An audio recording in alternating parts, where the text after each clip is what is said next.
Velkommen på Hillerød Hospital. Her på hospitalet har vi 10 fødestuer.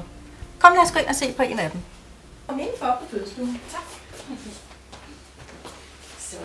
Længe, nu skal du se, hvis du tager stolen derovre, og du lægger dig op i sengen lige. Skal jeg hjælpe dig? Jeg tror, jeg klarer det. På fødestuen har vi en lang række hjælpemidler, som kan hjælpe dig bedst muligt gennem fødslen.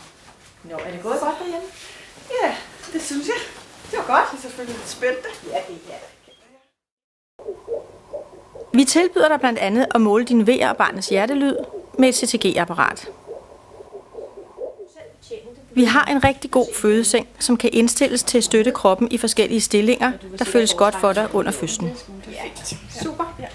Og hernede i fodenden, se, der har vi mulighed for at give dig noget støtte ved at give dig sådan en pedal her, som du kan sætte frem med, og det samme til den anden side. Så kan du kan også bruge bolden, som er god at sidde på og bevæge sig på under vejerne. Godt, jeg synes, du klarer det super flot. Vi har også en sækkestol, som kan forme sig efter din krop og støtte i mange forskellige stillinger. Kom ned i benene. Efterhånden som fødslen skrider længere frem, får du måske behov for mere smertestillende. Nogle synes, det er rart bare at få lidt ilt, og har man behov for mere, kan man få lattergas. Nogle har det rigtig godt med at ligge i et badekar. De fleste jordmødre her på stedet kan også tilbyde akupunktur som smertelindring. Det gør, at vi kan tage noget af den borende smerte. Mikkel, du kan se nålene her.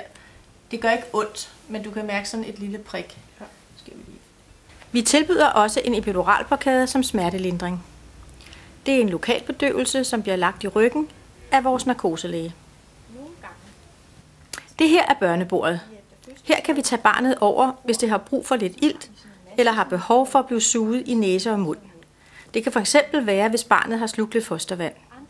Oftest kommer barnet dog op på mors mave lige efter fødslen. Jordmoren slutter af med at veje, måle og undersøge jeres barn. Når hele fødslen er overstået, får I et lille bord med mad og drikke ind. Vi glæder os til at se jer på fødegangen.